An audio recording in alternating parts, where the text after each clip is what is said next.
Eu não tenho modéstia nenhuma, para dizer que eu revolucionei o ensino da cirurgia geral no país. Eu conheço gente que está na cirurgia plástica, botando ali talvez 30, né? Conheço gente passando de 7 dígitos. Tudo passa. Aqueles piores momentos da residência de cirurgia geral vão passar. Aqueles piores momentos que você eventualmente não passa na prova de residência e aquilo te desconstrói, aquilo te destrói. Vai passar. Foca, não esquece teu caminho. Se aquele é teu sonho, não desiste. Por favor, não desiste.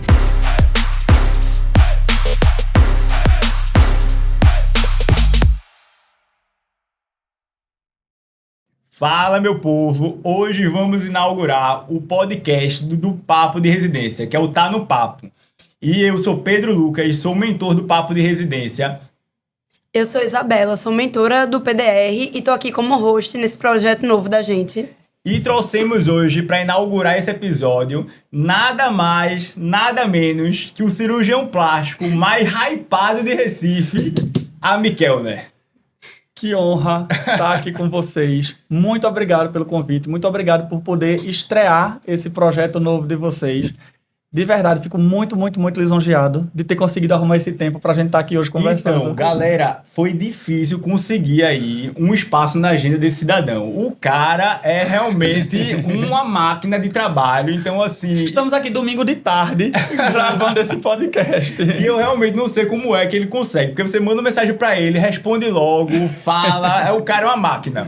E aí vamos bater um papo sobre carreira médica, né? Um papo que interessa a muita gente aí que tá nessa jornada de residência, sabe a mim. E tem muitas dúvidas. A gente selecionou muita dúvida aí de alunos nossos que perguntam da jornada até se tornar um cirurgião plástico e também muitas dúvidas da carreira propriamente dita, né? Como é que você constrói sua autoridade e consegue captar seus pacientes? Das perguntas que eu ouço todo dia. Né? Tanto dos estudantes quanto dos residentes, até de cirurgiões plásticos que estão começando a carreira, essa dúvida sempre existe. Como é que eu vou construir minha carreira como cirurgião plástico? Sim, com certeza. Até porque é uma das subespecialidades mais visadas hoje em dia, né? Então a gente vê isso com nossos alunos do PDR, muitos que já entram em cirurgia geral pensando em cirurgia plástica. Então, pessoal aí, sintam-se privilegiados de estarem tendo acesso em primeira mão, que a gente separou várias perguntas que a gente já recebe muito dos alunos no Instagram. Ele vai abrir o jogo e a gente vai fazer pergunta para extrair desse cidadão aqui, viu? Sem censuras, né? Sem censura e com censura. Conta-me, pra gente começar, eu queria entender como foi tua jornada, como foi teu começo, como foi a tua residência. Conta aí tudo pra gente. Pra quem não te conhece, né, tá te conhecendo agora pela primeira vez, conta um pouquinho disso aí. Tá, vou contar uma história que talvez vocês não saibam. Eu fui residente de cirurgia geral do Hospital do Servidor, aqui do estado de Pernambuco, residente de cirurgia plástica no Agamenon Magalhães, também aqui em Pernambuco, mas eu quase desisto da cirurgia plástica. Eu entrei, minha primeira residência, assim que eu acabei a faculdade, eu passei no hospital. E aí fui remanejado, era o último dia do remanejamento, eu fui remanejado. Sabe da história, Pedro? Não sei não. Não sei não também. Fui remanejado. E quando eu cheguei no hospital, que teoricamente era minha residência de cirurgia geral, eu cheguei de manhã. Eu disse, rapaz, aqui não tem residência não. Isso aqui é tocação de serviço, isso aqui não existe uma residência, não tem perigo de eu ficar aqui. E aí desisti da residência. Cheguei de manhã e desisti. Só tem que ter muito... De tarde. Eu me lembro que eu voltei pra casa chorando, assim, de 4 em 4 lágrimas, chorando. Porque tu não gostou do serviço? Não existia um serviço. Não existia. Eu não vou falar nomes, mas não existia um serviço. E aí, voltei pra estudar.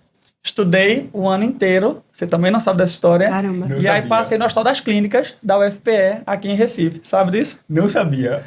Passei no Hospital das Clínicas. Passei 4 meses como residente lá. Depois de 4 meses, eu disse, não nasci pra ser cirurgião. Não acredito. Mentira. Desisti de novo. Isso a gente não sabia, não. Ele guardou o melhor pra pegar nossa cara de Desisti surpresa. 4 meses de residência, de novo, choro das 4 em 4. Ai, meu Deus, eu não nasci pra ser cirurgião, vou ser anestesista. E aí, já tinha passado no HC. Todo mundo que diz em cirurgia pensava, vou virar anestesista. Já Gosta tinha de passado. bloco, né? Mas vou ficar ali. Tem um procedimentozinho ainda, né? Uma intubaçãozinha, uma central, uma artériazinha. Eu, quando passei no HC, o HC era uma prova separada do CSPE, tinha passado no CSPE também, mas optei por ficar no HC. E eu tinha passado com uma nota muito boa, eu tinha passado com uma nota que eu escolheria o serviço de anestesia que eu quisesse. E aí eu disse, é só manter, né? E fui estudando. Quando faltava, acho que assim, uma semana pra minha prova, pra minha inscrição, que eu ia botar anestésio. A minha prima foi fazer uma cirurgia plástica e eu fui com ela pra consulta. E aí, quando chegou lá, era um cirurgião que tinha sido staff meu na minha época de internato. Sim. E ele disse, vai fazer o quê? Eu disse, vou fazer anestesia. Ele disse, você não nasceu pra ser anestesista. Você nasceu pra ser cirurgião plástico. Pedro, sabe o que é assim? Ter que refazer a rota milhares de vezes. E desmontou esse comentário. Como é que eu vou dizer a todo mundo agora que eu vou fazer anestesia, que eu não vou fazer mais anestesia, que eu vou voltar pra fazer cirurgia? Como é que eu vou pegar a terceira vaga de residência? As pessoas vão bater no Fantástico já. As pessoas vão bater em mim. E o que o pessoal mais fala, vai desistir de novo, né? Vai desistir de novo. Pedro, e aí fui, falar isso. Fiz prova. Passei bem. E aí eu me lembro que um colega meu de sala de faculdade ia ser meu R+, e aí a gente foi na Dalena. Aí eu passei no servidor, a gente foi na Dalena, que fica na frente dos servidores, e ele disse, ó, Ami, o papo que rola na internet é que tu vai desistir de novo, será? Aí aquela angústia, eu disse, meu Deus, eu não posso mais desistir. Eu não posso mais desistir por mim, eu não posso mais desistir pelas pessoas, eu não posso mais desistir por minha família. Minha mãe estava enlouquecida, né? Enlouquecida. Tudo que ela queria era ter um filho que tivesse feito, não só médico, mas tivesse uma residência nas costas, pelo menos. Eu não sei o que eu faço mais com esse menino. E aí eu me lembro que no meu primeiro dia de residência, eu disse, é aqui, eu tô em casa, é isso aqui que eu sempre sonhei. É essa estrutura hospitalar, essa organização de serviços, esses staffs. E aí fiz a minha residência e fui extremamente feliz da minha residência. E tu já sabia que queria plástica? Não tive dúvida. Tu fez já geral, pensando em plástica. Bela, se eu tivesse acabado geral e eu nunca tivesse passado em plástica, o que eu ia fazer? Voltar para anestesia. Né? Não tinha possibilidade de eu fazer nada dentro da cirurgia geral. Eu adorava as especialidades, mas eu não me via como nenhuma especialidade que não cirurgia plástica. Então, aquela residência de cirurgia geral era realmente uma ponte para eu entrar na minha residência de cirurgia. Eu precisava ter. E na minha época eram 2 anos. Mas tu já sabia, porque na faculdade tu já tinha alguma experiência na área, como é que tu já tinha tanta certeza? Porque tu tinha certeza que tu ia ser clínica. Não, identificação com a especialidade, né? Identificação. Eu fui assim também, sabe? Veja, tem gente que é chamado pela especialidade. Sim.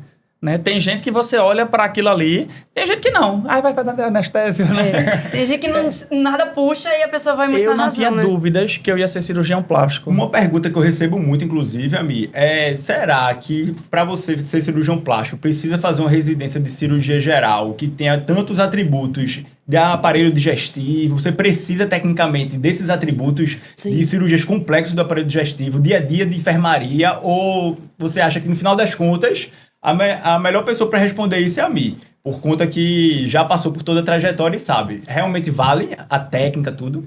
Pedro, a sua pergunta é perfeita e eu fico feliz que ela aconteceu logo no início do podcast, porque a gente sabe que os podcasts mais longos, a audiência ela é muito maior no início, mas sua pergunta é perfeita. Eu sou de uma geração da medicina, não por ser tão mais velho que vocês, mas eu sou de uma geração da medicina muito diferente da geração de vocês. Eu sou de uma geração da medicina que existiam 3 faculdades em Recife.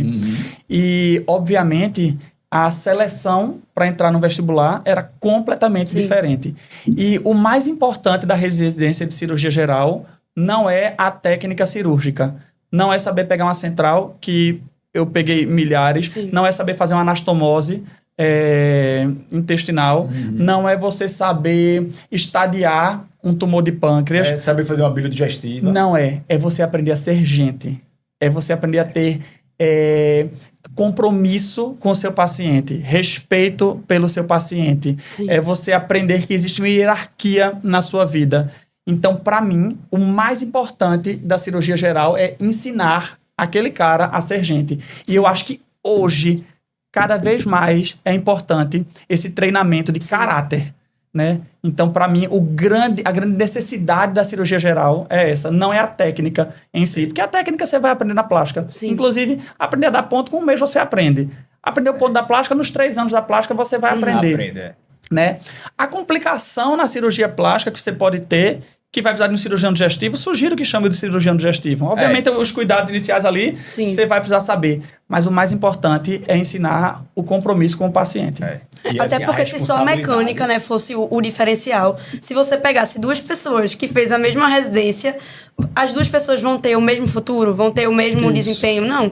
Porque eu acho que o diferencial é isso. A parte técnica, se hoje em dia você treinar com inteligência artificial, uma máquina para fazer, a técnica por si só vai ser feita, mas o acompanhamento, o cuidado, a visão, a indicação do que é bom para aquela pessoa, do que não é, eu acho que isso é o que você individualmente vai ter que desenvolver, né? Cirurgia, macaco aprende, né? É aquela regra clássica da cirurgia geral. Macaco aprende. Caráter, compromisso, não. Responsabilidade, não. Não, e tem muita gente que pergunta a mim, Pedro, você acha que eu não tenho muita habilidade manual, sou desastrado. Você acha que eu deveria fazer cirurgia? Eu realmente acho isso um ponto mínimo. Porque o cirurgião é mais técnica, saber a decisão, enfim, no intraoperatório, saber o que fazer, do que uma habilidade manual que todo mundo termina chegando. Vai demorar mais, vai demorar menos. Mas pode não ser tão bom, mas vai chegar, né? Mas o conhecimento é mais importante. Tomada de decisão e por aí vai. Ô, Ami, como foi o teu começo na carreira de cirurgia plástica? Porque aí você termina a residência de cirurgia plástica, você não vai ter paciente, né? Então, e aí, auxilia chefe, o que é que você faz? Perfeito. Quando eu acabei a residência, acabei em 2021. Eu acabei a residência em fevereiro de 2021. 8 de março de 2021 volta mais um lockdown. Vocês lembram? 8 de março teve um segundo lockdown. Foi. E aí, o que é que eu tinha? Eu tinha meu consultório, eu estava começando a fazer consultório. Eu ajudava um grande cirurgião plástico que eu admiro bastante, que é Dr. Maurício. Eu trabalhava no Hospital do Idoso, na cirurgia plástica de lá, fazendo pequenas cirurgias, e eu era professor de um cursinho de residência. Então, minha vida era dividida nisso tudo. Até conversei com vocês mais cedo, eu era quase um motorista de Uber, porque eu passava o dia dentro do carro. Eu tinha que sair de um hospital para o outro, de um hospital para o estúdio. No trânsito tranquilo de Recife. No trânsito de Recife, E aí era o dia dentro de um carro, indo de um lugar para o outro, e assim eu ocupava todos os meus horários. Então era uma vida bem corrida, mas era uma vida dividida entre meus pacientes, que eram pouquíssimos naquela época, e ajudar meu staff, que era o Dr. Maurício. E logo na pandemia, que o pessoal estava cancelando uma quantidade enorme de cirurgia eletiva, né? Ainda bem que eu tinha acabado a residência ali, né? Mas se fosse hoje uma pandemia daquela. Então eu agradeço a Deus, não agradeço nunca pela pandemia, mas de ter sido naquele momento. Para mim não foi tão ruim, não. Foi meio e esse maléfico. lockdown também não foi tão longo, esse foi o lockdown mais rápido. Sim. E aí foi um lockdown que ele existiu, mas a gente já estava sendo vacinado. Então a gente sabia que não era aquele desespero do lockdown de 2020. Né? Tinha a luz do fim do túnel, já estava ali. Então, assim, você termina a residência e mesmo assim consegue ir auxiliando os staffs, os chefes e consegue ganhar um valor ali bom, razoável, mensal, né? Consegue.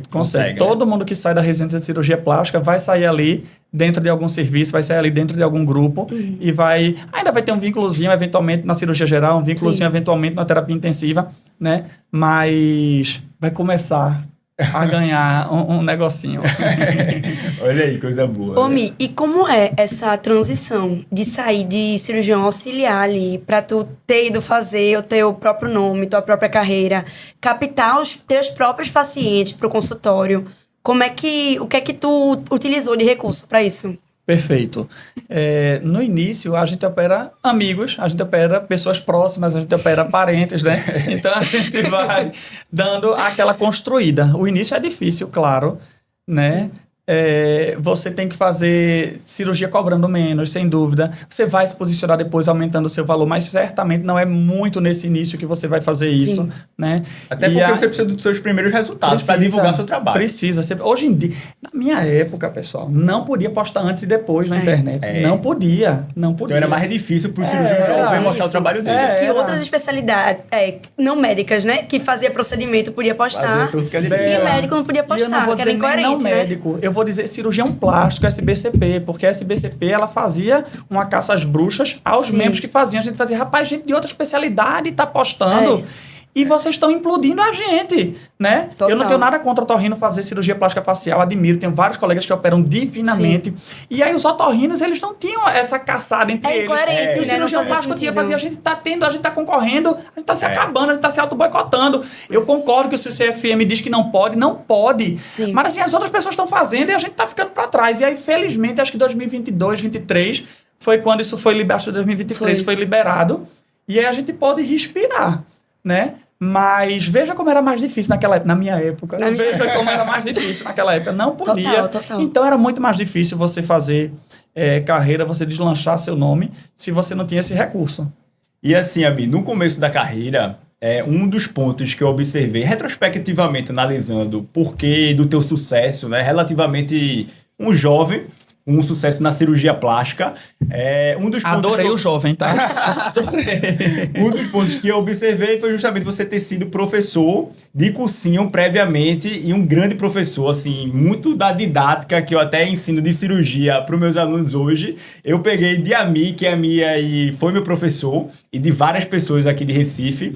E isso daí te ajuda muito a alcançar mais pessoas e te permitiu também ser ajudado na cirurgia plástica. Tu acha ou não? Sem dúvida. Eu não tenho modéstia nenhuma, para dizer que eu revolucionei o ensino da cirurgia geral no país. Nenhuma. Poucas coisas eu posso falar tão sem modéstia. Eu acho que eu criei uma legião de pessoas como você que se inspiram no meu trabalho. Eu tenho certeza, eu tive meus haters também, mas eu tenho certeza que eu tive muito mais pessoas. Quem não tem, né? Todo mundo que brilha tem. Amo um haterzinho. Eu criei uma legião de alunos que eram apaixonados por minhas aulas. Sim. Né? E eu dizia que existia um personagem completamente ali. Acho que a gente conversando ali fora, você viu que o amigo que está aqui conversando é bem diferente do amigo que estava ali dando aula, batendo palma, dando grito, falando palavrão demais. É completamente diferente. Mas eu tive que criar um personagem para fazer isso, e foi um personagem que deu extremamente certo durante 7 anos, e ao mesmo tempo com muito respeito, com muito profissionalismo, e aquilo me fez gerar autoridade, aquilo me fez ganhar autoridade. Então hoje em dia eu opero ainda muita mãe de ex-alunos, sabe, que confiaram, que lembram de mim quando precisam, que eles têm a confiança no meu trabalho.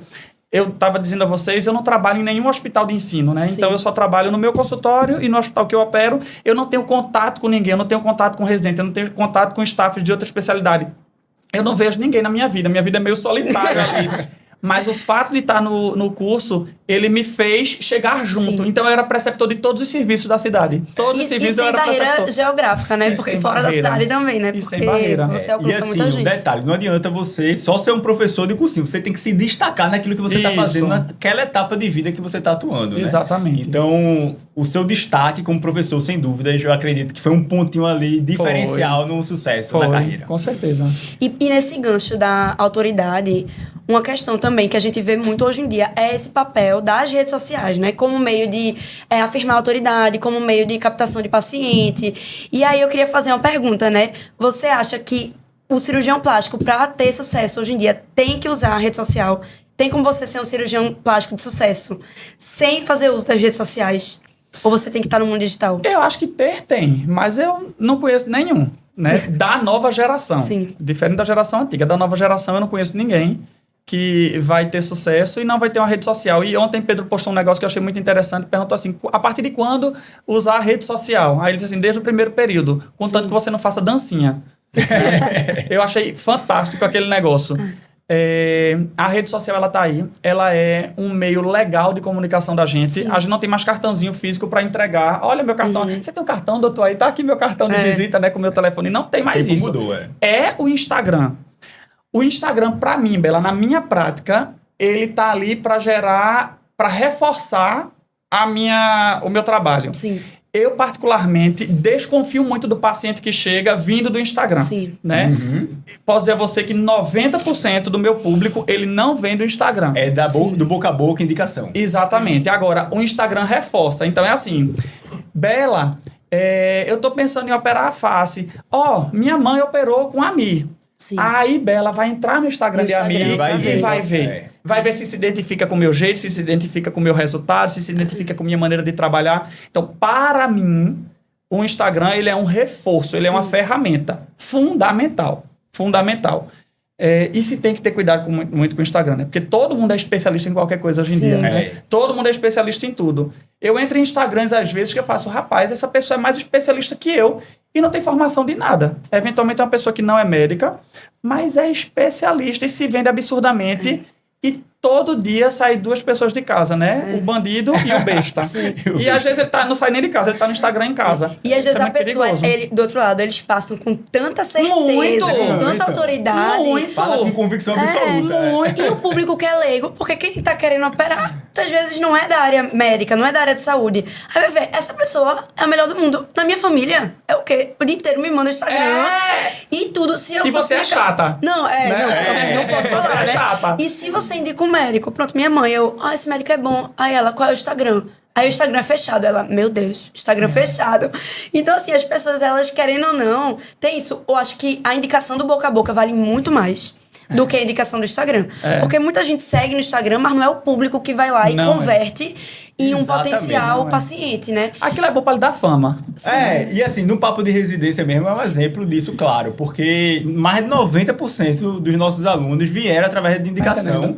E assim, você não tá lá no Instagram do nada e vai ver um anúncio de uma mentoria e vai dizer, legal, vou comprar essa mentoria. Não é. Então, é indicação, desde que o mundo é mundo, uma opinião do seu amigo que diz, meu irmão, essa mentoria é muito boa, faz. Mesma coisa com um cirurgião. Mais fácil vender, inclusive, né, Pedro? Muito mais fácil, mais fácil vender.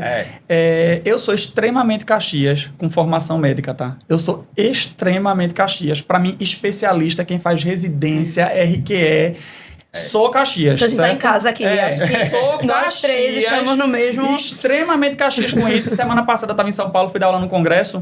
E aí teve uma hora que uma pessoa que estava assistindo o congresso me parou, veio pedir pra tirar uma foto comigo, que gostava muito do meu trabalho, que era cirurgiã facial, nananana. E aí, me marcou no Instagram, eu fui bonzinho repostar. Eu disse, deixa eu ver quem é essa moça. Ela não tinha formação de nada, ela era médica e fazia cirurgia facial. Mas eu fiquei tão revoltado. Na hora, apaguei a foto, não vou repostar, sabe? Mas é isso. Veja, eu fui enganado, eu entrei no Instagram dela e eu vendo os resultados ali, eu achei que eram resultados que podiam ser melhores, mas assim... Tava na curva dela, quem sabe, e eu procurando a formação, não tinha formação de nada, só tinha o CRM, sabe, era uma bacharel em medicina, como eu chamo. Não, e nisso me traz uma pergunta, que é uma coisa que eu e Pedro, a gente vê muito no papo, que algumas pessoas, elas trazem muito aquela preocupação excessiva de, meu Deus, você acha que a área, não só da cirurgia plástica, mas de outras áreas, vai ser afetada pela quantidade enorme de pessoas não especialistas que acabam entrando ali, magiando ali naquela área. Eu tenho minha opinião, mas eu quero ouvir a sua opinião sobre isso. Afeta, não afeta? Como é que é? Afeta, né? Afeta, mas vem cá. Quem entra na Hermès para comprar uma Birkin não é quem vai entrar numa loja mais humilde para comprar. Não é. Certo? Não tem problema nenhum comprar a Birkin, não tem problema nenhum comprar a bolsa humilde. Que você pega. Cada uma vai ter seu público, né? O público. O público mais exigente. Uma pessoa que vai fazer... Eu nunca tive um paciente que fez uma consulta com o dentista para operar a face e depois foi para mim. Nunca. Porque quem vai para mim porque quer a minha qualidade, quer a minha formação, quer a minha responsabilidade. Não tá atrás de preço. Não tá. Então, veja, afeta. Mas você acha que quando começou a ter clínica de Botox em toda esquina, os grandes dermatologistas sentiram? Não. Sim. Quem vai sentir é aquele que tem uma formação mediana, quem vai sentir é aquele que não quer trabalhar, que não quer se destacar, que não quer construir a sua carreira. Sim. Então esse vai sentir. Quem tá no topo não vai sentir, não. E que reforça mais uma vez a necessidade, que hoje em dia não é só importância, é a necessidade de você ter a especialização, né? Isso. Você cada vez, a gente estava conversando antes, né? Essa tendência do mercado hoje em dia de ser um mercado do ultra especialista, né? Isso. E dentro da cirurgia plástica, como é que tu vê isso? Porque hoje em dia tem essa... você atua muito mais na questão de cirurgia facial, né? E então tem como você ser um cirurgião muito bom em tudo, que opera em tudo. A tendência é realmente seguir para outra especialização de mercado para ser um bom cirurgião. Vai ser um pato, né? O pato nada, mas nada mal. Anda, mas anda mal e voa mal. Como você faz tudo mal feito. A gente tem na cirurgia plástica o momento pré-pandemia e pós-pandemia, né?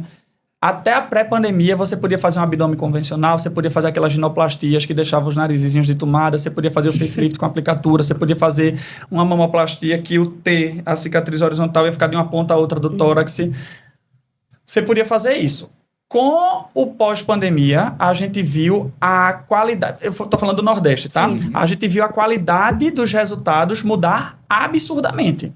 Então, você vê, por exemplo, uma pessoa que só faz face, sim, uma pessoa que só faz mama, uma pessoa que só faz contorno, uma pessoa que só faz cabelo, uma pessoa que só faz nariz. Obviamente, no início de carreira, e parte dos cirurgiões vai continuar fazendo tudo ali. Mas se você quer aquele resultado de excelência... Sim. Eu tenho convicção de que você precisa ser ultra especialista. Por que eu parei de operar mama? Por que eu parei de operar abdômen? Por que eu tô parando de operar nariz? e só focando no facelift, porque eu não estudo mais essas coisas. Sim. E o paciente que chega para mim, ele vai querer Sim. uma cicatriz reduzida na mama, ele vai querer um enxerto intramuscular Sim. na sua lipoabdominoplastia. E eu não sei fazer isso. Né? O que é que eu sei fazer? Eu sei fazer facelift. Então, eu vou focar nisso. Então, existe espaço, obviamente, para aquelas pessoas que fazem tudo, Sim. mas você quer fazer em alta performance e acredito que você tem que nichar. Perfeito. Concordo 100%. Ô, Ami, e outra dúvida que eu tenho é em relação ao consultório. No teu consultório, tu tem sócio? Como é que funciona essa parte? Vale a pena ter sócios? A estrutura é muito cara de montar? Como é que funciona isso aí? Eu tenho um amigo que uma vez ele disse uma frase para mim quando eu estava começando minha carreira que foi assim: sociedade tem que ser em número ímpar e 3 é muito. Eu discordo dessa frase dele. Eu tenho uma sócia que mais que uma sócia é uma amiga há mais de 20 anos, né? Que é Paula. E ela é dermato. E eu vou dizer, eu acho que poucos matches na vida são tão perfeitos como eu e ela. Paula é a gestora da clínica e eu sou o alto-falante da clínica.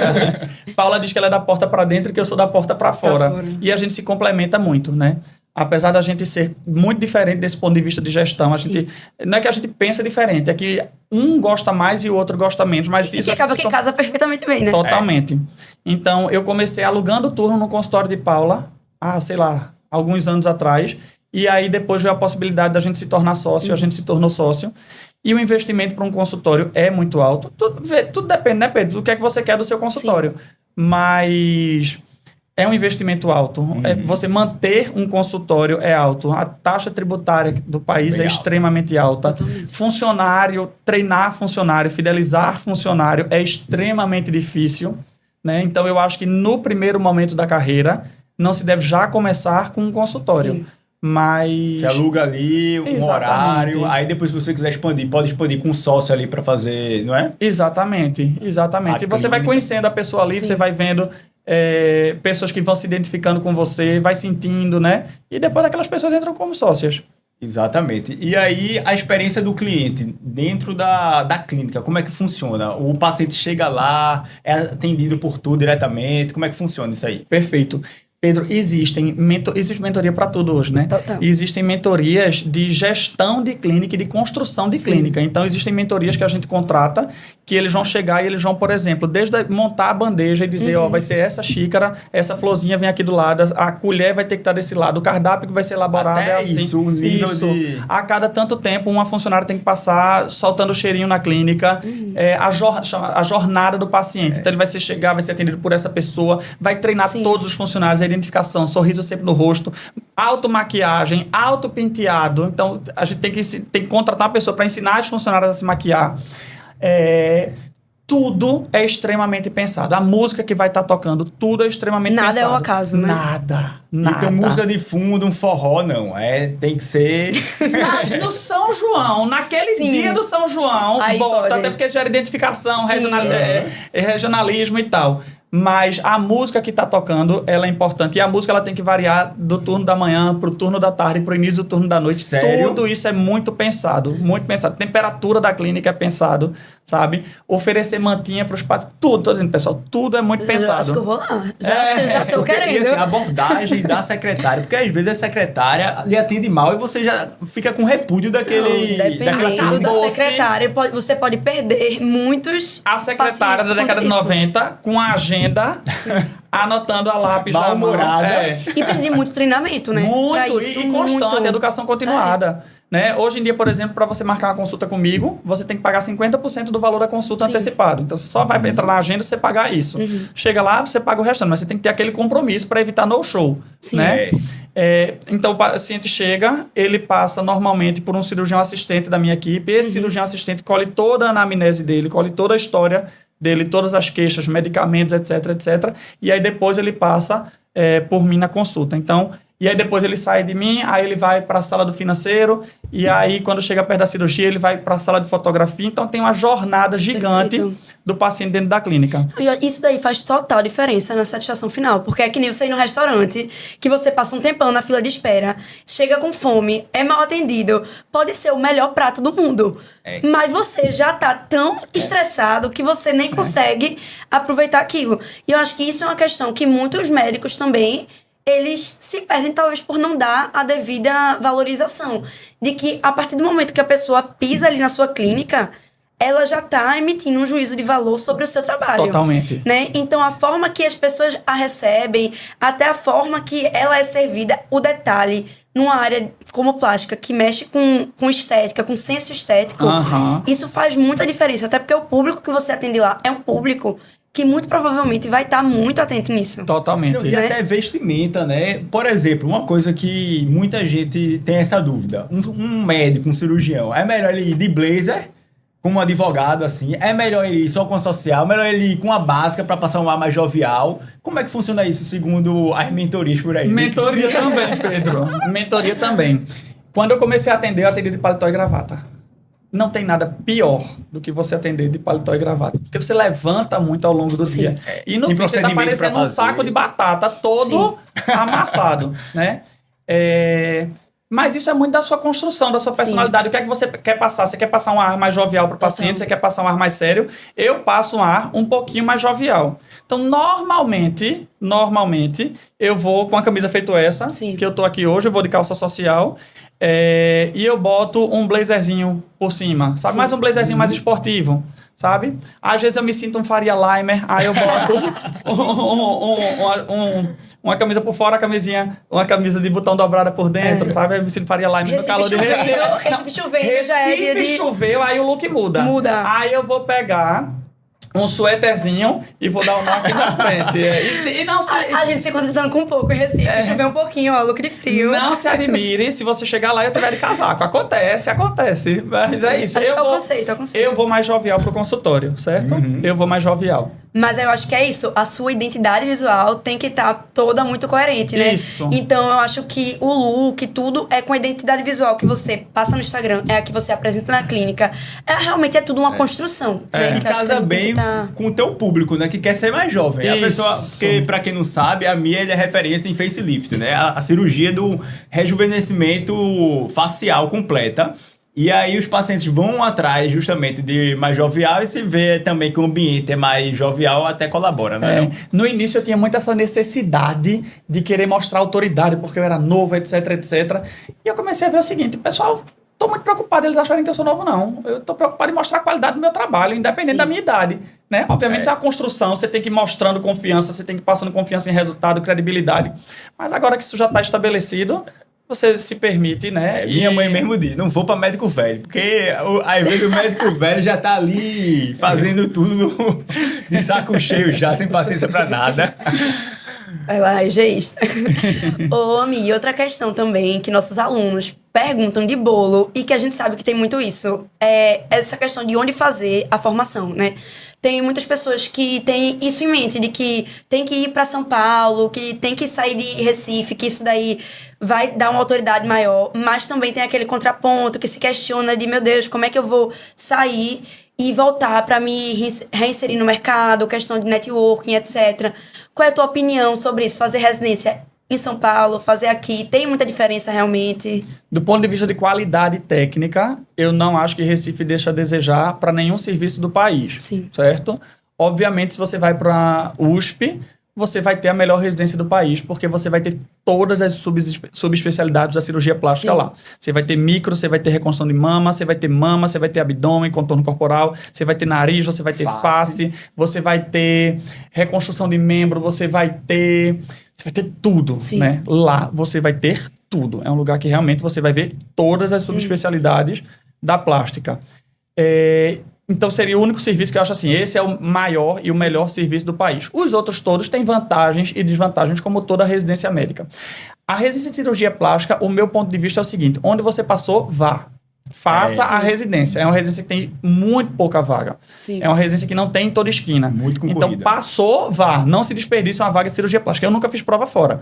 Mas quem faz, se passou, vá. Se e fez... por que, nunca fizesse fora? Questões familiares, todo mundo aqui... Nunca me imaginei morando fora, Pedro. Sei. Nunca me imaginei morando fora. Tu gosta de Recife?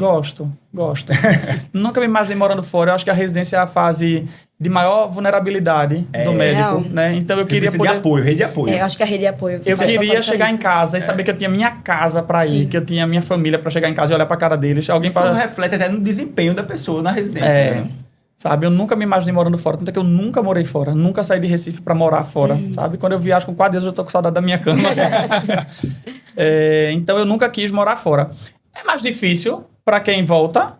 Você vai passar 3 anos fora, né? Sim. É impossível, jamais. Já visse alguém que voltou e conseguiu se estabelecer assim em curto espaço de tempo? Porque você vai auxiliar quem? Quem é que vai se estabelecer em curto espaço de tempo na cirurgia plástica? Nem Ninguém. quem fez aqui, né? Ninguém. Mas quem fez aqui tem o benefício de auxiliar os chefes, porque já é conhecido. O cara que vem de fora vai auxiliar quem? Vai auxiliar. Arruma, vai. né? Sabe Vai por quê? arrumar Porque alguém. falta auxiliar. Sabe? Entendi. Falta auxiliar. Vai ter um cara que fez faculdade com você ou que eventualmente fez cirurgia geral com você. Vai ter. Vai ter. Vai né? ter. Eu não posso falar de todas as especialidades, mas na cirurgia plástica vai ter. Você vai ser acolhido. Fiquem calmos, vocês vão ser acolhidos. E uma outra pergunta que eu vou fazer também, que é um pouco polêmica. Você acha que dentro da residência de cirurgia geral tem chefe que esconde o jogo, que não quer mostrar uma técnica ali para o residente, para ele não aprender a fazer quando tiver Não ser formado, vai virar um concorrência, concorrente? Existe esse tipo de coisa? Idiota existe em todo canto, né? Uma pessoa que é um staff e tem medo de um residente, meu amigo, você é muito medíocre. Né? Mas tem, viu? Tem muito, muito. Sério? Tem, muito. Interessante, né? Impressionante. Próxima pergunta. Não, se a gente ficar mais tempo aqui, né? Vai Começar a sair fazer um nomes. pim-pim-pim. Tem. O áudio censurado, né? Ô, Ambi, e assim, hoje em dia, tu opera quantas facelifts por semana? Qual é o teu volume Perfeito. em média? A gente opera pelo menos 5 lifts numa semana. É raro uma semana que a gente opera menos que isso. Eu não sei, uma semana que eu vou viajar, que eu vou para algum congresso, a gente opera menos. Mas normalmente pelo menos 5 lifts por semana. 6, 7. Olha aí, número muito esse é bom. o número. Opera final de semana também ou não? Descansa? Já operei. Ano passado eu operava todos os finais de semana, todos os sábados. Esse ano eu tô livre quase todos os sábados. Acho que 90% dos meus sábados. Esse ano eu tô livre. Eu não sei quando é um pedido muito, muito, muito grande assim. A gente coloca num sábado. Mas não é a rotina. É assim, bloco cirúrgico fica até mais fácil conseguir sala e tal, final de semana, não é? Mas tu sente isso também, não? Como a gente, felizmente, tem um vínculo muito grande com o hospital, por causa do volume de paciente, a gente tem sala reservada pra gente todos os dias. Então vocês não esquentam a cabeça com sala. Não. Chegou, quero montar Não. aqui. Inclusive, se eu for no horário que não é meu horário, a gente avisa antes e o hospital vai dar um jeito. Isso é Que sonho, fidelidade. Isso é fidelidade, né? E olha que eu opero de tarde, tá, Pedro? Quem opera tarde, normalmente, tem mais dificuldade de conseguir Com sala. certeza. Mas Com aí, certeza. o hospital, fazer até o Mexão, Memorial Star, eu sou louco, alucinado por aquele hospital. Eles, normalmente, se eles forem botar alguma cirurgia na sala que eu vou operar à tarde, eles botam uma cirurgia menor, porque eles sabem que eu vou chegar ali por volta de 1 da tarde, 1h30 da tarde, e a sala vai estar liberada para minha equipe entrar. Entendi. E o custo da cirurgia vai se elevando a partir do momento que você vai ocupando mais tempo de sala? Ou fecha um pacote? Existe um pacote, mas esse custo pode aumentar se você passar tempo de sala, certo? Sei. Normalmente, o meu tempo de sala já é superestimado. Então, eles já botam normalmente ali 2 horas a mais do que eu costumo levar na minha cirurgia, de modo que nunca, passa. a não ser que eu precise de um material ultra especial para alguma eventualidade, ele vai cobrar este material em específico. Mas o tempo de sala ele passa. Se você extrapola, o hospital cobra mais. Mas eles normalmente fazem de uma maneira que você consiga fazer sua cirurgia com o tempo tranquilo. Entendi. Aí você não tem estresse com relação à sala, Não, né? não. Interessante. Eu pensei aqui também numa pergunta polêmica, que isso daí, uma vez... Bela gosta, né? Ela gosta. Não, uma vez eu acompanhei um cirurgião e aí ele falou que o médico só ficava tranquilo, respirava bem, bem sucedido, não se preocupando com nada após os 40. E aí eu queria saber qual é a sua visão sobre isso, porque muita aluna da gente vai perguntar, não, quanto tempo, né? Quanto tempo aí como auxiliar? Quanto tempo pra eu Poder dormir tranquilo, respirar, viver bem, fazer meu horário, escolher, né, o que eu vou operar ou o que eu vou deixar de operar. E assim, isso não tem uma fórmula mágica, né? Mas na tua visão, quanto tempo aí, depois que a pessoa se forma, termina a cirurgia plástica, pra você se consolidar no mercado? Pra você dormir tranquilo, eu acho que no dia que você parar de operar. Um cirurgião que dorme tranquilo depois de uma cirurgia, qualquer que seja, eu acho que ele tem que rever os conceitos dele, né?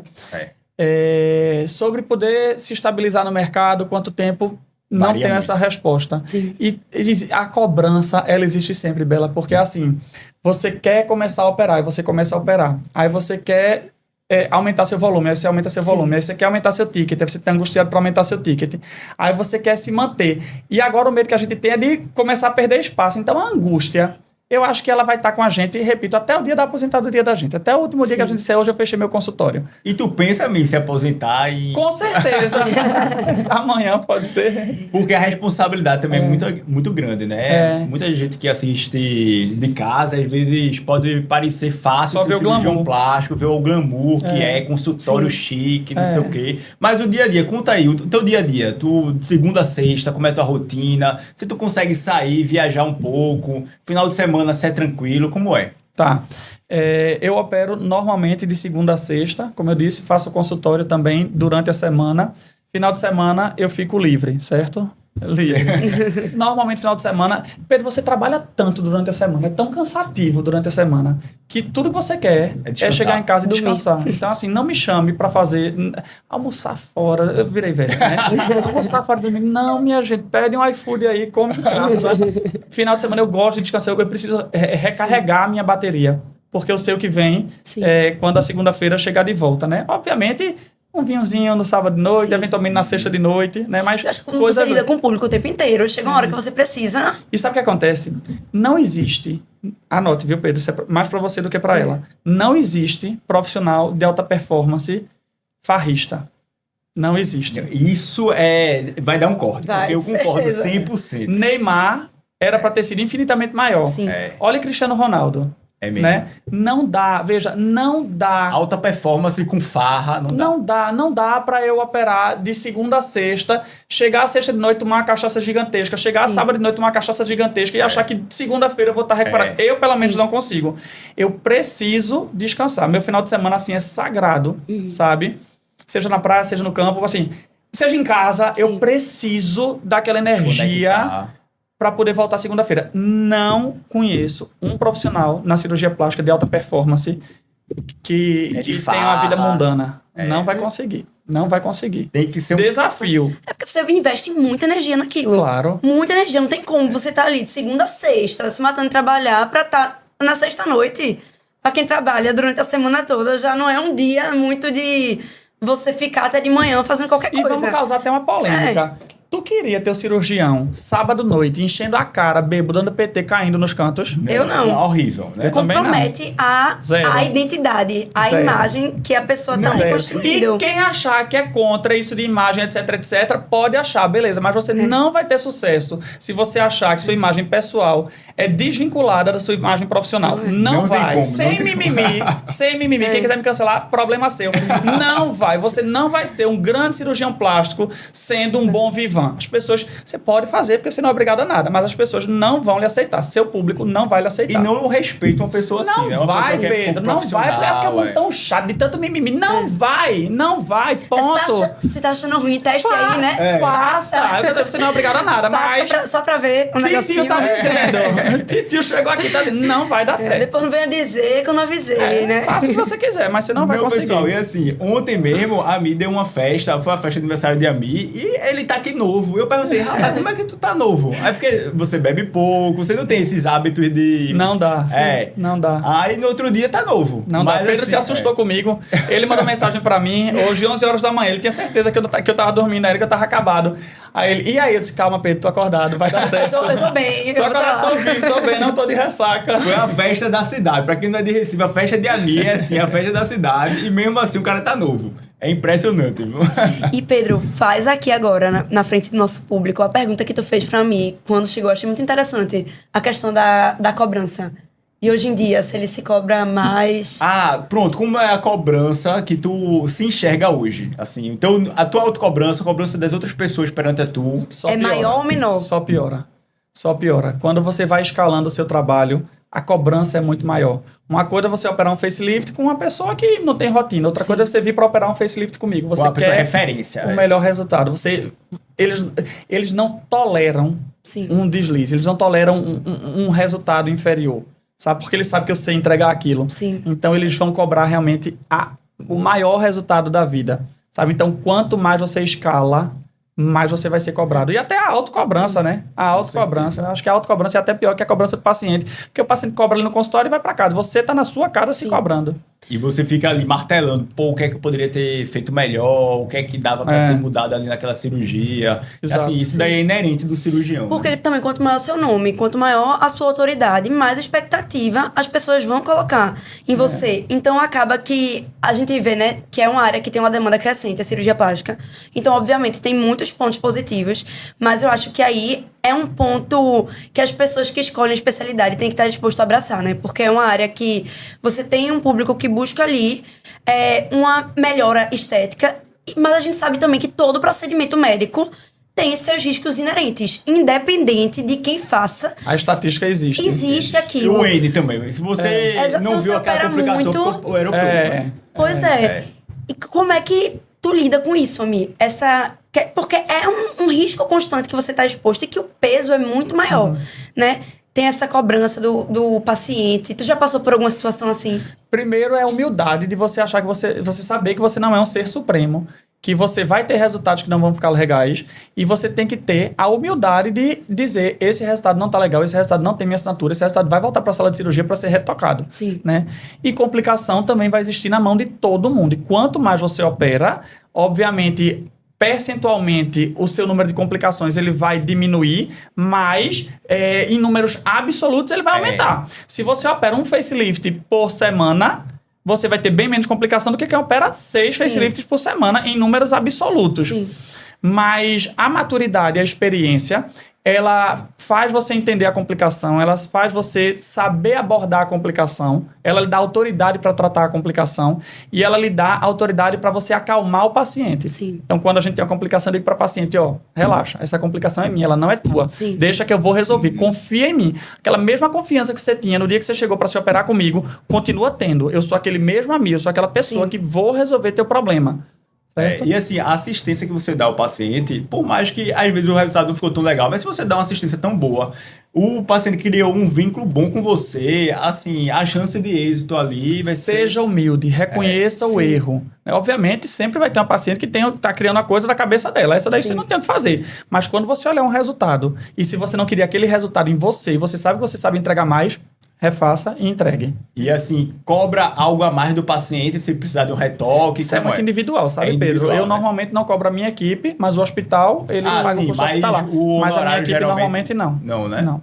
Mas repito, isso é individual, isso é de cirurgião para cirurgião. E eu acho que traz muito essa questão também, que hoje, com as redes sociais, as pessoas, elas buscam cada vez mais um resultado irreal. Porque cirurgia plástica não é mágica, né? Não vai botar outra pessoa ali no seu lugar. Então, você vai fazer algo que respeita seus traços, que respeita a individualidade.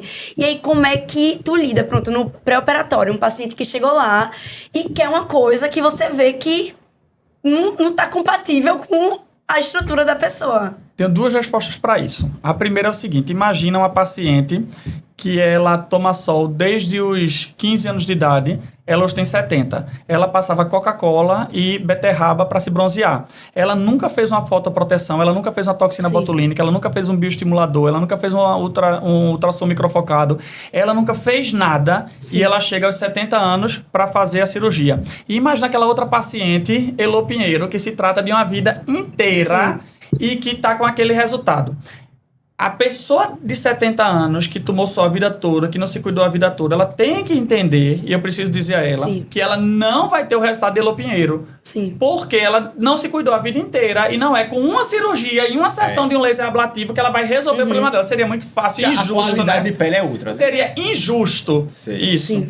E outra coisa é alinhamento de expectativa.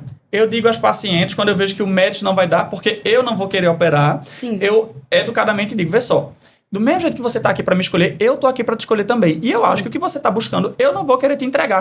E vê que coisa legal. A gente, de forma madura, dizer isso no pré-operatório. Não é muito melhor do que isso acontecer quando tu já estiver operada. Quando tu estiver operada, não tem mais o que fazer. A sua expectativa. Agora eu consigo chegar para você e dizer, não vai dar. É muito frustrante, tá? Eu vou dizer, as pessoas se derretem. Elas, assim, elas mudam até a convicção. Elas dizem, eu até aceito a coisa Eu quero desse jeito agora.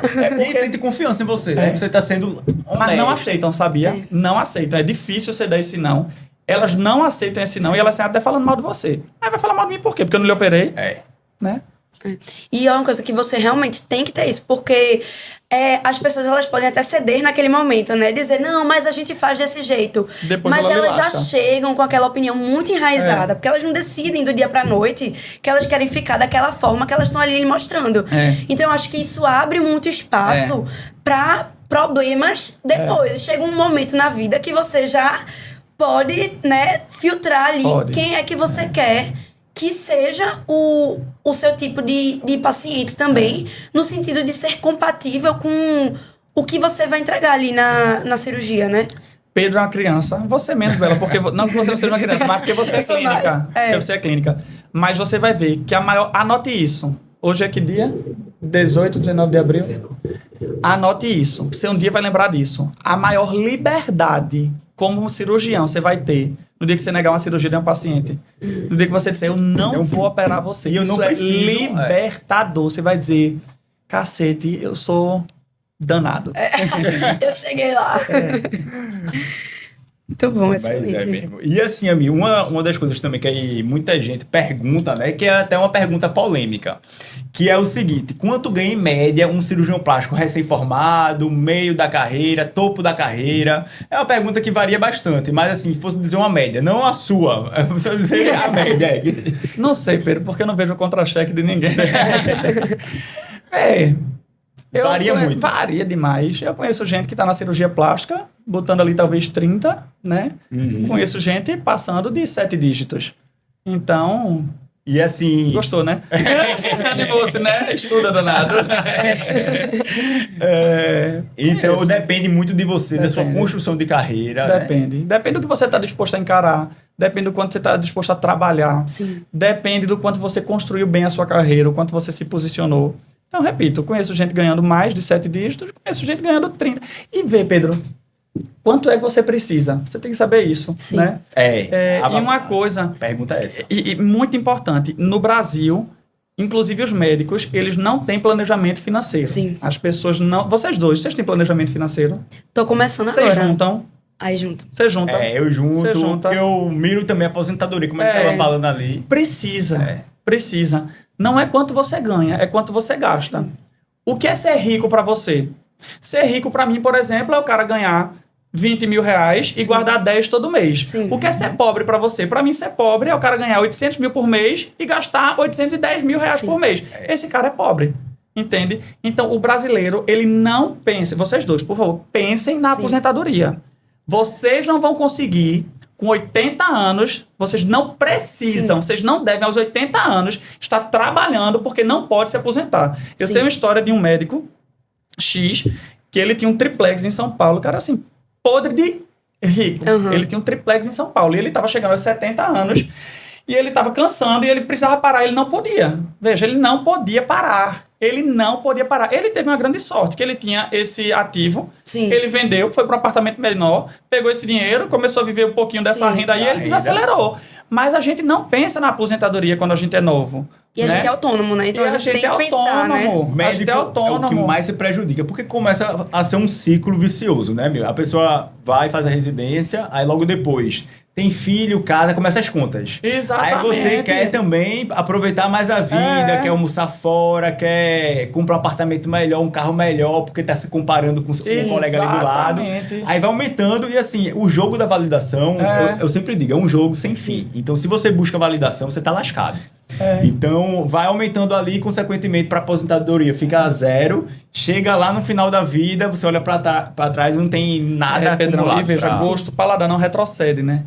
Depois que você já experimentou o bom da vida, você dá um passo para trás. É muito mais difícil do que não experimentar. E acaba que você vira refém do trabalho, né? Porque você subiu o seu padrão de vida, você não vai voltar depois. Então trabalhe para... Qual é o vinho que você toma hoje? Diga um vinho que você gosta de tomar hoje. Um vinho... rapaz, porque eu não tomo muito vinho. Mas... fosse dizer uma cerveja, que eu gosto de cerveja. Uma Heineken. Uma Heineken, pronto. Já tomasse Skol? Quando era novo. Volta a tomar Skol hoje.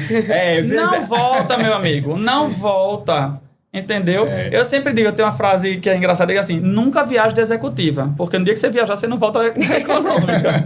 Não tem mais Parada não jeito, né? retrocede. E é isso tem a ver com a aposentadoria. Essa brincadeira toda tem para mostrar da aposentadoria. Sim. Planejem a aposentadoria de vocês, pensem no futuro de vocês. Cirurgião plástico é aquele cara que ele vive no spot, ele vive ganhando bem a vida toda, e aí ele vai estar com 80 anos. Tem vários exemplos de cirurgião com 70, 80 anos que não pode parar. Olha que desespero. Olha que desespero. Não, tem dois não, tá? Tem inúmeros. Até porque é uma especialidade que muita gente precisa... Você acha isso que precisa mostrar um certo status para conseguir mais paciente? Ou isso daí não tem muito dentro da especialidade? Veja, se tem uma especialidade que tem é a plástica, né? Né? Mas precisar mostrar, eu acho uma bobagem Precisar tão não, grande, né? Sim. Tu olha pro cirurgião plástico, tu olha pra qualquer médico, tu olha pro anestesista bem sucedido, tu sabe que aquele cara tem dinheiro, né? Sim. Pra que ele vai estar... Pra que minha ficar... gente, quem acha que médico fica rico é uma imbecilidade, né? Quem fica rico é empresário. Nesse país, quem fica rico é empresário. Médico vive bem, classe média alta. Vive bem. Pode não passar necessidade, pode ter um apartamento bom, pode ter um carro bom, pode fazer viagem boa, mas rico pra mim é um empresário. Não, e o pessoal pergunta muito de qualidade de vida, né? Chegam pra gente, tal especialidade tem uma qualidade de vida boa? Aí eu acho que isso traz outro ponto, né? O que é qualidade de vida pra você? Porque a qualidade de vida não vai se resumir ao quanto você ganha naquela especialidade. Vai ser... Você tem que se conhecer pra saber qual é a sua prioridade de vida, o que você realmente quer ali, pra saber o que é qualidade de vida pra você ali, né? Talvez você, com uma rotina muito corrida dentro da cirurgia plástica, mas isso vai te dar muito mais qualidade de vida do que se tu estivesse num ambulatório atendendo na clínica médica. Isso. E pra mim é o oposto, né? Eu prefiro estar 1000 vezes dentro de um consultório. Se me botar um dia no bloco, eu vou ter, assim, taquicardia. Não tem problema nenhum o cara ser médico da família num posto de saúde. Sim. E ele tem qualidade de vida, porque ele chega ali 8 da manhã, sai 4 da tarde, né? Sim. Finais de semana livre. Isso pra mim não seria qualidade de vida. Eu prefiro minha loucura, de não ter hora pra nada. Exatamente. Porque isso é individual, né? Qualidade de vida faz parte de qualidade de vida você fazer o que você ama, né? Com certeza. Mas também nessa esse conto de fadas também não, tá? Essa romantização, vida, não romantiza tanto essa coisa não, também não é esse sonho, esse paraíso não. Só frufru, estrelinha, né? Disney Channel. E a gente tá chegando no final do podcast e eu queria trazer aqui algumas perguntas rápidas. É um bate-bola, jogo rápido, que tu não precisa pensar muito pra responder, beleza? Opa, não precisa pensar muito, mas eu sei qual é essa primeira pergunta. Eu não consegui a resposta dela ainda. Ele pensando muito, né? Eu juro que eu tô o tempo todo aqui pensando o que é que eu vou dizer. Eu falei, Pedro, isso não é pergunta de bate-bola, isso daqui é três sessões de terapia. Acho profunda essa pergunta. Claro, isso é pergunta de psicanálise. Eu acho que é muita terapia. Vê, a primeira pra responder. pergunta, eu vou dizer qual é. Qual foi o não mais difícil que levou na carreira? Vou responder. O não mais difícil que eu levei na carreira não foi um não, mas foi quando invalidaram meu trabalho sem conhecê-lo. Foi quando foram para uma rede social invalidar meu trabalho, duvidar do meu trabalho, criticar meu trabalho sem saber como era meu trabalho. Acho que esse foi o pior momento da minha carreira. O pior momento, né? Foi. E durante a carreira, teve alguém, assim, algum momento que você viu que... Um não que você levou e hoje em dia aquela pessoa ali fica... Ele quer fofoca, né? Se dependesse Mas do Pedro, acontece, ele né? ia ser Porque, um pipipi assim, a aqui, vida- censurando. a Ele é vida é uma fofoqueirinho, viu? Ele Porque é. a vida é uma roda gigante, né? Quando você tá lá embaixo, tem pouca gente pra lhe ajudar. Mas quando você sobe, aí começa a vir um monte de urubu, né? É impressionante, né? Teve um não desse. Eu não vou poder dizer nas câmeras. Claro, detalhe, mas teve. já passou por isso, essa situação, né? O mundo rodou. O mundo rodou. Foi muito Saiu bom. por cima. Às vezes é um staff que... Às vezes é um staff que... Ou então um R+, que você teve carrasco Ou um pra quem tá aí na doutorando. residência. O pessoal ouvindo agora, o residente de cirurgia, indo pro trabalho, chorando de emoção, pensando, caramba, eu vou subir ainda. Exatamente. Tudo passa, minha gente. Tudo passa. Aqueles piores momentos da residência de cirurgia geral vão passar. Aqueles piores momentos que você eventualmente não passa na prova de residência e aquilo te desconstrói, aquilo te destrói. Vai passar. Foca, não esquece teu caminho. Se aquele é teu sonho, não desiste. Por favor, não desiste. Eu desisti 2 vezes. Imagina se eu tivesse desistido a terceira.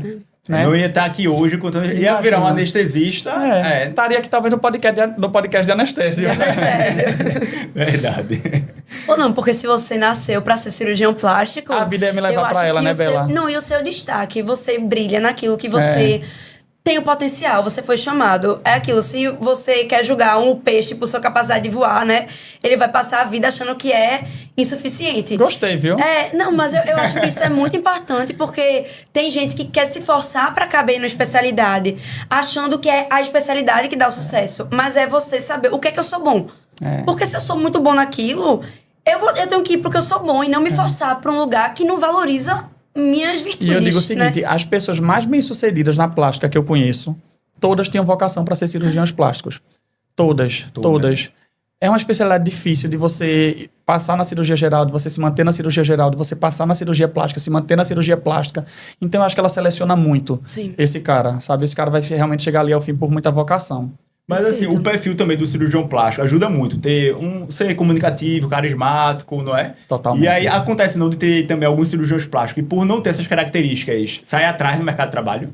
Com toda certeza. Então a pessoa também precisa se conhecer, né? Não dá pra achar que é pra todo mundo, Precisa. né? Ó, Pedro, uma coisa que eu digo, a construção, a gente nem falou muito sobre construção de carreira, mas assim, houve uma fase da minha vida que se eu era chamado para um casamento, eu ia. Teve uma noite que eu fui para 3 casamentos, minha gente. Uma noite eu fui para 3 casamentos, porque eu queria estar presente em 3 casamentos. Inauguração de loja, aniversário, batizado, enterro, inauguração de lombada. Tudo você tem que ir. Tudo você tem que ir. Você não pode negar nada, sabe? Obviamente, quando você começa a se estabelecer mais, você começa a dar uma filtrada no que você vai e no que você não vai. Mas o cara precisa ir, o cara pode estar cansado, ele precisa ir. Ele tem que entender isso como trabalho. Isso não é compromisso social, isso é trabalho, sabe? Você sai da cirurgia cansado, se arruma e vai. Frequentar bons restaurantes, frequentar bons locais, sabe? Isso tudo é necessário. Isso tudo é necessário. Não, inocente. Se você quiser ter destaque. Se você quiser uma vida normal, você vai viver sua vida normal. Mas se você quiser ter destaque, isso vai fazer parte da construção de É carreira. inocência achar que networking só se faz no hospital, né? Tá doida. Porque networking não é só com médico. Não. Pra você ser bom, nem com potencial cliente. É com qualquer pessoa. E seus pares Exatamente. da especialidade, a maioria deles não vai te enobrecer, tá? Te exaltar. Eles vão, pelo contrário, querer te botar pra baixo, eles vão ter inveja de você eventualmente. Né? Seus amigos da especialidade, não. Mas a maioria dos pares, ele vai apontar o dedo pra você porque ele tá desconfortável com o seu crescimento, desconfortável com o seu sucesso. Inveja. Resumido. É. E aí, e assim, o meio do cirurgião plástico mesmo, ele consegue até a indicação de muita gente que não tá ali na medicina, que não é da medicina. Então, assim, é muito empresário que vai se opera e um outro colega também vai se opera também porque gostou do resultado. Exatamente. Então, você ter um network além da medicina, além da bolha, Exatamente. lhe ajuda muito. Exatamente. Não é? E assim, eu ia até fazer uma pergunta dessa. O que é que tu acha de cirurgião plástico que faz muita permuta no início da carreira com blogueiros para captar mais paciente depois que tiver um nome? Como Faz parte. Faz parte. né? Não julgo, não. Faz parte. Faz parte, Acho né? legal. Acho que é uma boa maneira. É uma estratégia. E assim, é uma maneira de divulgar seu trabalho, né? Então, você não tá fazendo nada de errado, você permuta, pessoal. De errado até tá, né? Porque o CFM não permite. Não permite não, é? Não permite não. Mas todo mundo faz. Todo mundo faz. É uma- e eu acho que faz uma parte. prática Eu acho que é uma comum, estratégia para você se lançar. Sim. Eu acho que é. E, gente, se você pegar as grandes clínicas de dermatologia e de cirurgia plástica de São Paulo, tô falando dos grandes nomes, todos fazem. Todos fazem. Então, o famoso não vai lá e paga pela cirurgia, geralmente não, né? Nunca. Nunca. É famoso Quando a paga gente nada. ligar pra essa entrar em câmera, eu vou vaga. contar todos os bastidores. Todos. Isso é extremamente comum, tá? Repito, não é permitido, não é legalizado, mas é uma prática comum. É uma prática super comum, né? Agora, outra pergunta. Era pra ser um bate-bola, jogo rápido, mas foi tão profundo essa Ele quer primeira. começar um bate-bola com a pergunta dessa. Um sonho, E Pedro uma não viagem, consegue, uma porque, música, uma vai cor. surgindo as ideias na cabeça dele. Mas viu? Ó, a outra que a gente tem aqui é o que você daria de conselho para um R1 de cirurgia geral que quer cirurgia plástica, que tá ali passando naquele sufoco, Sim. que tá naquele plantão caótico do Getúlio Vargas, que tá num plantão caótico do Otávio de Freitas, né? E pergunta, caramba, velho, será que é isso mesmo? Sem É pra glamour mim? nenhum. Sem glamour nenhum. Tirando fecaluma, essa é a realidade. Calma, vai passar, vai dar certo. Deu certo pra mim, vai dar certo pra você. Quem me olha hoje às vezes esquece, mas eu já fui interno, eu já fui residente de cirurgia, eu já fui R1. Eu me lembro que uma vez eu dormi na unidade de trauma do HR, eu dormi num colchão da paciente da cama vazia. Eu dormi ali, eu acordei, eu chorava, Pedro, eu chorava, Bela. Chorava. Eu falei, meu Deus, o que é que eu tô fazendo da minha vida? Pra que isso? Calma, vai passar e no fim vai dar certo, prometo. Então, o sofrimento é necessário. Tem que aguentar. Assim, Só não vai dar certo se você desistir, né? Exatamente. E cirurgia geral é resiliência, né? É resiliência. A resiliência não é fácil. Não. Hierarquia, tudo isso aí faz parte do processo. Treinamento pra vida. Outra pergunta, jogo rápido. Um grande cirurgião plástico que você admira e que te ajudou no início da carreira? Porque sempre tem, né? Sem dúvidas, Maurício Gama. Do Maurício Gama, né? Que aí, pra quem não conhece, né? Ele preceptor do Agamenon Magalhães, cirurgião plástico excelente. E hoje amigo. Né? Então... Sem dúvidas, é o cara que me inspirou. Era o cara que no meu primeiro dia de residência eu fazia assim, quero ser feito esse cara, quero ser feito esse cara. E assim, o que é que tu mais vê assim, de característica que fez ele também chegar no sucesso? Como é que ele lidava ali com os pacientes? Que tu observava e replicasse também, modelasse isso? Tudo que a gente conversou aqui do início ao fim, humildade, estava perto do paciente, conversava, escutava, sabe? Eu acho que é isso. Eu acho que ele é um conjunto, o conjunto que deu certo, sabe? Não tem uma coisa que faz a pessoa dar certo, né? Sim. É um conjunto. Acho que é o conjunto da boa técnica com Ele é boa o lado humano que a gente tava falando aqui. E ele era aquele cara boa praça, aquele cara que todo mundo quer estar perto, aquele cara que todo mundo quer conversar, que é gostoso conversar com ele, Não sabe? é aquele cara chato. Não. Que deixa o clima pesado. Tem gente que é assim, né? Chega no lugar, o clima chega... exatamente. Fica uma energia, né? A pessoa tem uma aura. Aí, uma outra pergunta. Qual cirurgia você não gosta de operar? Qualquer coisa do pescoço para baixo. Da fúrcula external para baixo, eu não gosto de operar. É então, verdade. rindo tu gosta, facelift, esse tipo de cirurgia é o carro-chefe, né? Mas, pescoço para baixo, nada. E por que entrasse no ramo aí da facelift? O que é que tu visse? Foi uma oportunidade de mercado? Foi uma cirurgia que tu tecnicamente gostava de estudar? Como foi? A gente se escolheu. Eu digo que o lift me escolheu e eu escolhi o lift. Porque eu me lembro que quando eu era interno, que eu vi a primeira cirurgia de facelift, eu disse, cacete, isso é cirurgia de gente grande. E aí, na minha residência de cirurgia geral, acompanhei os livros, eu disse, rapaz, aquilo me encantava, só que eu achava que não seria possível viver uma carreira dedicada ao facelift aqui no Nordeste do Brasil. E aí eu digo que ele me escolheu, porque aí vem o plot twist. E aí eu virei um cirurgião facial, me tornei um cirurgião facial. Então eu já era apaixonado pela especialidade, e a especialidade veio e me abraçou de volta. Então foi essa escolha. A gente se escolheu. E assim, quem faz cirurgia facial por otorrino ou por cirurgia plástica, tem alguma diferença? Tem algum ponto aí? Não acho. Não, né? Existe até as pessoas tentam ter uma rixazinha entre os otorrinos e os cirurgiões plásticos. Eu digo que eu recebo otorrinolaringologistas lá no serviço para mostrar a minha cirurgia, eu ensino tudo. Eu conheço grandes otorrinolaringologistas fantásticos na cirurgia facial. E eu conheço cirurgiões plásticos medíocres se dedicando a fazer lift e a fazer nariz. Então, eu não vejo problema nenhum. Eu acho que a otorrinolaringologia é um caminho, até talvez mais tranquilo, para se fazer cirurgia facial, mas eu acho que tem cirurgiões brilhantes. O maior cirurgião de nariz do mundo, que é Toriumi, é otorrinolaringologista. Ele é otorrino, É otorrino, Toriumi é otorrino. Não sabia, achava que era cirurgião plástico. Não, Toriumi é otorrino. E é a maior autoridade em nariz no mundo, sabe? E a percepção de valor do paciente tem diferença ou muda nada? De um otorrino para o cirurgião plástico? Conheço otorrino cobrando caríssimo, conheço cirurgião plástico cobrando medíocre. Sabe? Então, acho que é muito mais do profissional, né? Do que e do N também, que a gente vê conversando, né? Quanto mais você opera uma coisa, mais especialista você é naquilo.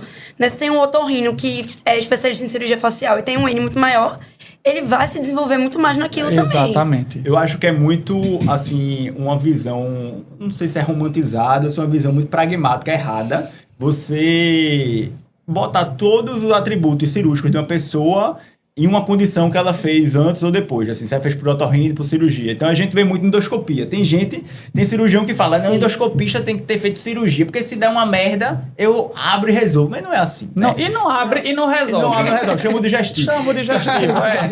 Chama o digestivo. Ele, no primeiro momento, ele pode até fazer alguma coisa, mas chama o digestivo. Então, assim, a habilidade ali final, os dois vão sair bons endoscopistas se dedicarem à residência de endoscopia. A mesma coisa, os dois vão sair bons cirurgiões faciais se dedicarem ali a aprender aquela técnica cirúrgica. Exatamente. Não é? Exatamente. Então, é isso, pessoal. a gente tá chegando ao fim do nosso podcast. Infelizmente, porque aqui daria minha gente. Eu devia ter trazido um galeto. O que a gente já conversou lá fora antes, Eu devia ter trazido um galeto pra almoçar com vocês. Mas, meu, muito obrigado. Fica ligado. Se você não segue o YouTube podcast do Papo de Residência, segue logo, que aqui é conteúdo de ouro. A gente vai falar essa primeira temporada todinha sobre carreira médica, trazendo assim, os maiores nomes de carreira médica que existe no Nordeste. E esse primeiro episódio foi com a Miquel, né? Os próximos, você com grandes pessoas também, grandes referências em cada especialidade, para vocês saberem melhor como é a atuação do profissional. Não é não, Bela? Estão trazendo uma demanda que todo dia os alunos tinham. E eu acho que nada melhor para você escolher sua especialidade, como você tem uma visão realista. Né? Eu acho que é como a gente conversou, não romantizar ou achar que tudo a gente consegue colocar em caixinha. Isso ou aquilo, sim ou não. Muitas coisas, a resposta vai ser relativa. Depende de você, do que é prioridade para você. E essa série vai ser justamente para isso. Pra gente dar os recursos para vocês conseguirem... Uma clareza, exatamente. Pensar, trazer aquilo e aplicar na sua vida, na sua condição, em quem você é. Eu acho que a Mi trouxe muito isso pra gente hoje, pra abrir com chave de ouro. Queria agradecer também, foi um grande prazer.